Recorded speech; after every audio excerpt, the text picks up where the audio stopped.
এবার কি করব, দেখো এটার সাথে এটা গুণ আছে, তাহলে এটার সাথে এটা গুণ করব। 3 7 21, 21 লিখবো। তারপর যোগের চিহ্ন আছে, যোগের চিহ্ন বসিয়ে দেব। প্রথমে কি করবে, এখানে দেখো এই হরটার সঙ্গে আমরা পূর্ণ সংখ্যার গুণ করব। তাহলে এটা হরের সঙ্গে পূর্ণ সংখ্যার গুণ করব। তাহলে 3 7 21, 21 আমরা লিখলাম 21।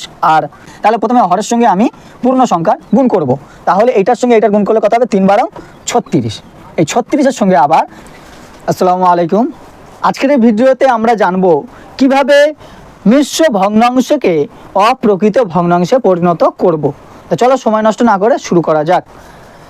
এখানে দেখো এটা 3টে মিশ্র ভগ্নাংশের অঙ্ক দিয়েছি। এই 3টে মিশ্র ভগ্নাংশকে কিভাবে অপ্রকৃত ভগ্নাংশে পরিণত করব। আমি এটা একটা দেখিয়ে দেবো দুরকমভাবে, বাকিগুলো একই রকমভাবে দেখিয়ে দেবো। তোমাদের মধ্যে যেটা সুবিধা হবে সেটা তোমরা করবে। এখানে দেখো প্রথম যে অঙ্কটা আছে, কত আছে মিশ্র ভগ্নাংশটা, 3 পূর্ণ 5-এর 7, এটা আছে অঙ্ক। এই মিশ্র ভগ্নাংশকে কিভাবে আমরা অপ্রকৃত ভগ্নাংশে পরিণত করব, এটাকে প্রথমে আমাদের বুঝতে হবে এটার মানে কি। এটার মানে দেখো 3 যোগ 5-এর 7, এটা বুঝতে হবে। 3 যোগ 5-এর 7। এরপরে আর লাইনে আমরা কি করব, দেখো এর নিচে কিচ্ছু নি মানে 1, এর নিচে কিচ্ছু নি মানে 1, তাহলে এটাও একটা ভগ্নাংশ, এটাও একটা ভগ্নাংশ। এবার কি করব, 1 আর 7-এর লসাগু করব।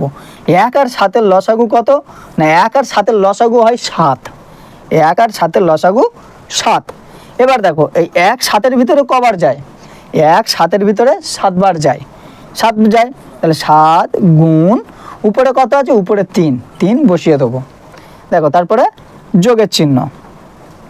এবার দেখো 7 7-এর ভিতর কবার যায়, একবার যায়। তাহলে 1 গুণ উপরে কত আছে, উপরে লব আছে 5 বসিয়ে দেবো। এবার দেখো পরের লাইনে তাহলে কী করব, এবার কি করব, দেখো এটার সাথে এটা গুণ আছে, তাহলে এটার সাথে এটা গুণ করব। 3 7 21, 21 লিখবো। তারপর যোগের চিহ্ন আছে, যোগের চিহ্ন বসিয়ে দেব। এবার দেখো 5 1 5 লিখলাম, নিচে বাই চিহ্ন আছে, এই বাই চিহ্নটা বসিয়ে দিলাম। তারপরে দেখো 7 আছে নিচে, হরে 7 বসিয়ে দিলাম।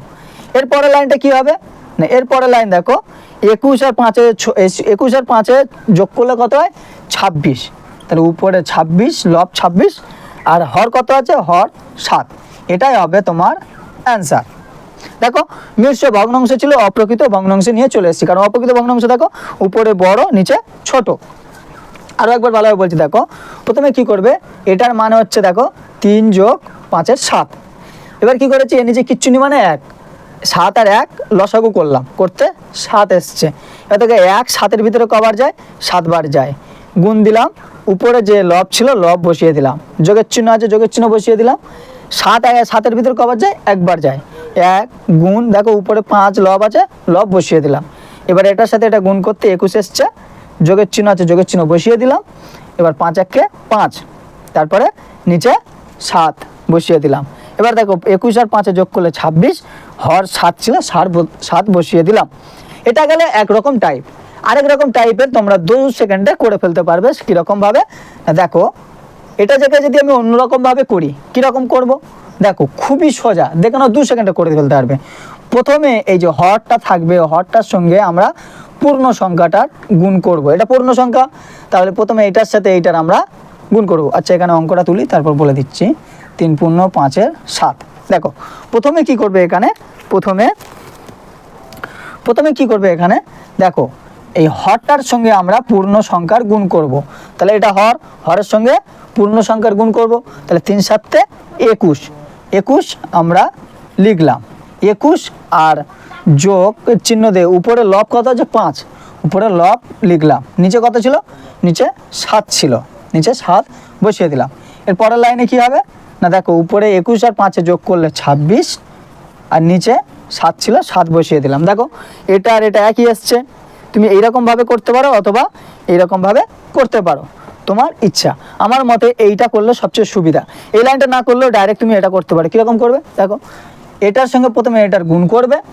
তাহলে হরের সঙ্গে পূর্ণ সংখ্যার গুণ করলে 3 7 21, 21 আর উপরে লব ছিল, 21-এর সাথে লবের যোগ করে দেবো। তাহলে 21 আর লব 5 আছে, যোগ করলে 26 হয়, 26।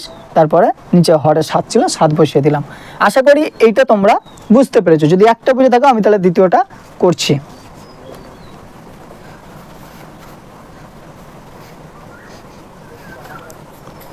দেখো তাহলে এই দ্বিতীয় অঙ্কটা কি করব, দেখো আমি খুব শর্টকাট অঙ্কগুলো করে দিচ্ছি। তাহলে প্রথমে হরের সঙ্গে আমি পূর্ণ সংখ্যার গুণ করব। তাহলে এইটার সঙ্গে এইটার গুণ করলে কত হবে, 3 × 12 = 36। এই 36-এর সঙ্গে আবার আমি এই লবটার যোগ করব। তাহলে 36 আর 2 কত, 38। উপরে 38 বসিয়ে দেবো। নিচে কত আছে, নিচে দেখো 3 আছে, হর 3 বসিয়ে দেবো। এটাই হবে তোমার অ্যান্সার।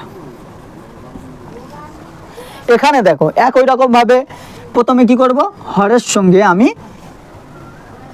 পূর্ণ সংখ্যার গুণ করব। তাহলে 3 × 6 = 18 বসিয়ে দিলাম। এবার যেটা এসছে সেটার সঙ্গে আমি কি করব না, লবের যোগ করব। তাহলে 18 আর 5 কত হয়, 23। তাহলে উপরে 23 লিখব। নিচে হরে কত আছে, নিচে হরে 3 আছে, 3 বসিয়ে দেবো।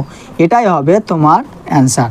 আশা করি 3টে উদাহরণ দিয়ে বুঝিয়ে দিয়েছি কিভাবে তোমরা মিশ্র ভগ্নাংশকে অপ্রকৃত ভগ্নাংশে পরিণত করবে। আমি দুরকম টাইপ শিখিয়েছি, যেটা তোমাদের ভালো মনে হয় সেটা তোমরা করবে। যদি কোথাও বুঝতে অসুবিধা হয় তাহলে কমেন্টে জানাতে পারো, আমি চেষ্টা করব তোমাদেরকে ভালোভাবে বোঝানোর জন্য। আজকের ভিডিওটা এই পর্যন্ত, পরবর্তী ভিডিওতে দেখা হচ্ছে ইনশাল্লাহ।